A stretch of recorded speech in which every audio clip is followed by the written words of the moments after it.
Mayroon bang link sa pagitan ng MNPAS at sudden death syndrome? Ang biglaang adult death syndrome ay nananatiling isa sa mga pinaka-nakakabagabag at hindi maipaliwanag na mga medikal na misteryo. Ang isang tao ay maaaring hindi magpakita ng mga palatandaan ng sakit, ngunit ang kanyang buhay ay biglang nagtatapos. Na iniiwan ng mga doktor at mga mahal sa buhay na walang sagot sa tanong, bakit? Ayon sa World Health Organization, ang biglaang arrhythmic death ay kumikitil ng humigit kumulang 5 milyong buhay sa buong mundo bawat taon. Sa Europe at US, ito ay bumubuo ng hanggang 20% ng mga pagkamatay ng nasa hustong gulang mula sa cardiovascular disease. Ayon sa kaugalian, ang mga pangunahing sanhi ay nakatagong mga kondisyon ng puso, sakit sa coronary artery, arrhythmia, cardiomyopathy. Ngunit sa mga nagdaang taon, ang atensyon ng mga mananaliksik ay lalong naakit sa isang bagong kadahilanan ng panganib. Pagkakalantad sa micro at nanoplastics. Upang maunawaan kung paano maaaring mag-trigger ng mga proseso ang nanoplastics na maaaring humantong sa biglaang pagkamatay, alalahanin natin kung ano ang maaari nilang gawin.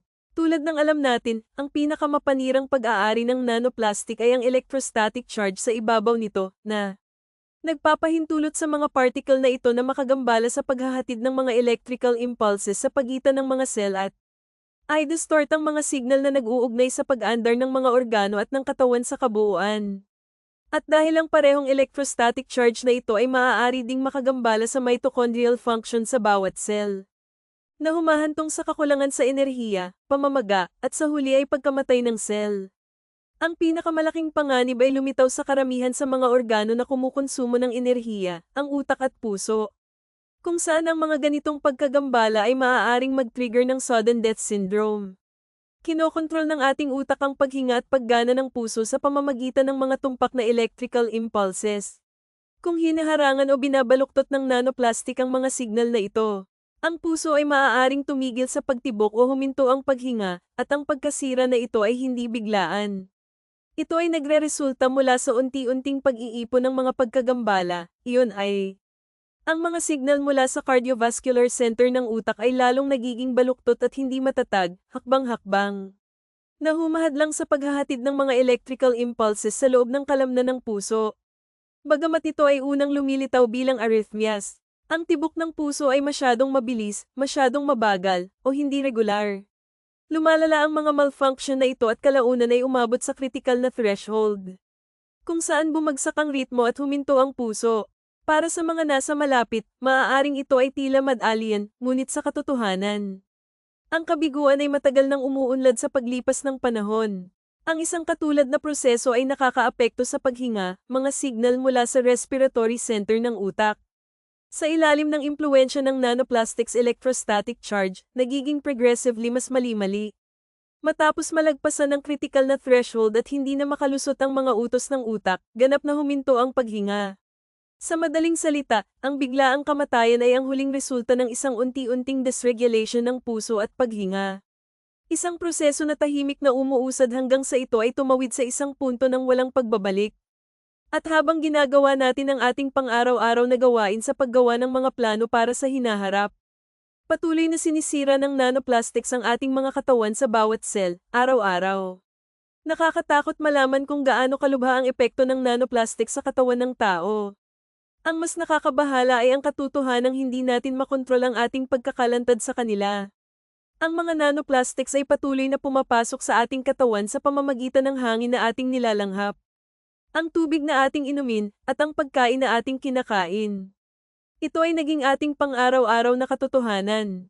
Ngayon, alam natin na ang nanoplastics ay maaaring makagambala sa mga control center sa ating utak para sa paghinga at tibok ng puso na nagiging sanhi ng arrhythmias, bronchospasm, at pulmonary edema na maaaring magresulta sa biglaang pagkamatay. Gayunpaman, ang mas nakakaalarma ay kung gaano kaunti ang nalalaman natin. Ang pananaliksik sa nanoplastics ay nagsimula pa lamang. At nagsisimula pa lamang kaming maunawaan ang tunay na sukat ng banta na ito. Ngunit huwag magkamali, lahat ng narinig mo sa ngayon ay hindi science fiction. Ito ay mga aktwal na biological na mekanismo na na-trigger ng electrostatically charged nanoplastics.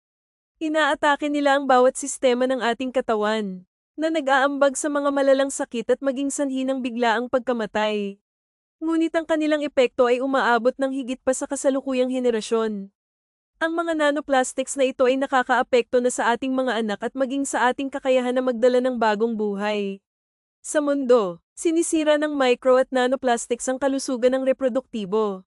Ang kasalukuyang siyentipikong ebidensya ay malakas na nagpapahiwatig na ang mitochondrial dysfunction ay maaaring isang ugat na sanhi ng kawalan ng katabaan sa kapwa lalaki at babae. Pati na rin ang negatibong nakakaapekto sa paglilihi, pagbubuntis, at pagunlad ng embryonic. Para sa mga lalaki, ang pagkamayabong ay nakasalalay sa paggawa ng sapat na bilang ng mga malulusog na selula ng TAMED na hindi lamang nabubuhay, ngunit nagtataglay din ng sapat na motility at ang kinakailangang enerhiya upang maabot at mapataba ang isang itlog. Ang enerhiya na iyon ay nagmumula sa mitochondria na nagbibigay ng ATP na kinakailangan para sa paggalaw ng TAMED. Kapag ang mitochondrial function, gayunpaman, ay nasira o nagiging hindi matatag, ang sperm motility ay bumababa.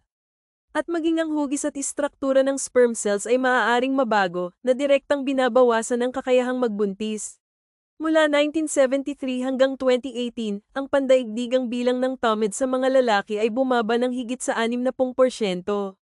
Marahil ay mayroon tayong dalawang mahalagang punto dito pagdating sa pagkamayabong dahil tiyak na ito ang mga additives. At alam natin na sa loob ng mahabang panahon ang mga additives ay maaaring magkaroon ng endocrine disrupting properties. At maaaring makaimpluwensya sa pagkamayabong ngunit maaari rin silang maging bahagi ng mga particle mismo dahil ang mga particle sa maraming paraan ay maaaring sa mga pag-aaral na isinagawa ng mga Chinese scientists.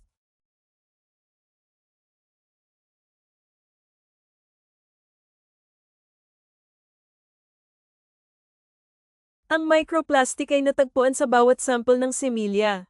Ang epekto nito sa mga selula ng TAMED ay parehong mabilis at mapanira.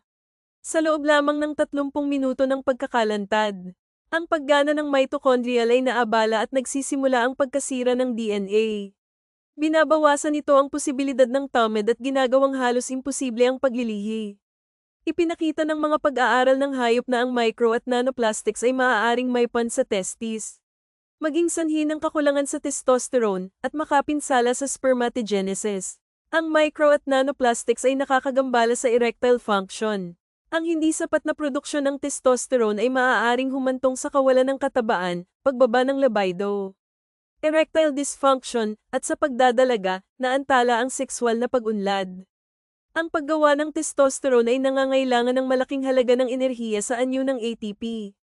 Kahit na ang maliit na halaga ng electrostatically charged nanoplastic na pumapasok sa mitochondria ay maaaring makagambala sa kanilang pag-andar at bawasan ang produksyon ng ATP. Ito naman ay maaaring magpababa ng mga antas ng testosterone ng 60 hanggang 70%.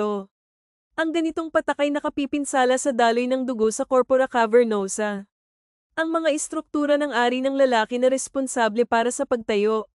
Bilang resulta, ito ay humahantong sa erectile dysfunction at sa huli ay sa kawalan ng lakas. Bilang karagdagan, ang electrostatically charged nanoplastic ay nakakasagabal sa nerve impulse transmission, na nangangahulugan na kahit na sa isang estado ng sexual na pagpukaw, ang isang paninigas ay hindi nangyayari. Kinumpirma ito ng pananaliksik mula sa Anhui Medical University sa China, sa mga hayop na may talamak na microplastic intoxication. Ang pag-andar ng erectile ay napinsala pagkatapos lamang ng isang buwan. Ang mga resulta ng isang pambansang pag-aaral sa Japan ay nagpakita na ang erectile function at sexual na aktibidad ay bumababa sa mga nakababatang henerasyon. Bawat ikatlong lalaki sa Japan, na humigit kumulang 14 na milyong individual ay dumaranas ng erectile dysfunction. Bukod dito, ang mga kabataang lalaki na Hapones, lalo na ang mga may edad na 20 hanggang 24, ay nagpakita ng pagbaba ng pagnanais na makipagtalik, mahinang paninigas, kahirapan sa pag-abot ng orgasm, at mababang antas ng sexual na kasiyahan. Sa katunayan, ang pagkalat ng erectile dysfunction sa 20 hanggang 24 na pangkat ng edad ay 26.6%, na halos katumbas ng 27.8% na naobserbahan sa mga lalaki na may edad 50 hanggang 54. Ang nakababahala na kalakaran na ito ay hindi lamang nakakulong sa Japan. Kinukumpirma ng pandaigdigang pananaliksik na ang mga sintomas ng erectile dysfunction ay nakakaapekto sa hanggang 75% ng mga lalaki sa buong mundo na nagpapakita na ang kondisyong ito ay laganap at maaaring makaapekto sa mga lalaki sa anumang edad sa anumang rehiyon. Noong 1995, mahigit 152 milyong lalaki sa buong mundo ang nagdusa mula sa erectile dysfunction. Ayon sa mga pagtatansya ng mga siyentipiko, sa loob ng 30 taon, ang bilang na ito ay humigit kumulang doble. Kaya isipin mo, kung ang isang senadoryas lamang ay mabibigo, ang paggalaw ay hindi magaganap, isang pag-iisip ay hindi mabubuo, at isang emosyon ay hindi lilito. Ang parehong ay totoo kahit para sa pinakamatalik na aspeto ng buhay ng tao. Ang lahat ay nakasalalay sa tumpak na koordinasyon sa pagitan ng mga koneksyon sa neural at vascular. At ang mesla na koneksyon na ito ang nag-abala sa mga nakacharge na nanoplastics. Ang erectile dysfunction ay hindi na isang bihirang kondisyon. Ito ay naging isang malawakang katotohanan, na may mga sintomas na naobserbahan ngayon sa 75% ng mga lalaki sa buong mundo. Isipin ang pagtalon gamit ang isang parachute na may 75% na posibilidad na hindi mabuksan. Gagawin mo ba ang paglukso na iyon? Yan ang nararamdaman ng karamihan sa mga lalaki ngayon. Ang sitwasyon sa babaeng pagkamayabong ay hindi gaanong nakakaalarma. Ang isang pag-aaral noong 2025 ay nagsiwalat ng pagkakaroon ng mga microplastic na particles sa follicular fluid ng mga ovary sa 14 sa 18 kababaihan na may average na higit sa 2,000 particle bawat mililiter. Ang mga datos na ito ay nagpapahiwatig na ang mga micro at nanoplastic na particle ay maaaring tumawid sa blood follicle barrier. Matapos makapasok sa mga ovary, ang mga micro at nanoplastic na particle ay nakakaapekto sa egg cell at nakakagambala sa mga pangunahing mekanismo na mahalaga sa kalusugan ng babaeng reproductive system. Ang isa sa mga pinaka-critical sa mga mekanismong ito ay mitochondrial function. Ang bawat egg cell ay naglalaman ng pagitan ng 100,000 at 600,000 mitochondria at ang enerhiya na nabubuo nila ay mahalaga sa bawat yugto, mula sa pagbuo at pagkahinog ng egg cell hanggang sa pagpapabunga, at ang kasunod na paglaki at pag-unlad ng mga embryonic tissues. Ang mitochondrial dysfunction na dulot ng pagkakalantad sa nanoplastics ay maaaring makapinsala sa egg cell maturation. Mabawasan ang posibilidad ng matagumpay na fertilization at kahit na humantong sa developmental arrest ng embryo.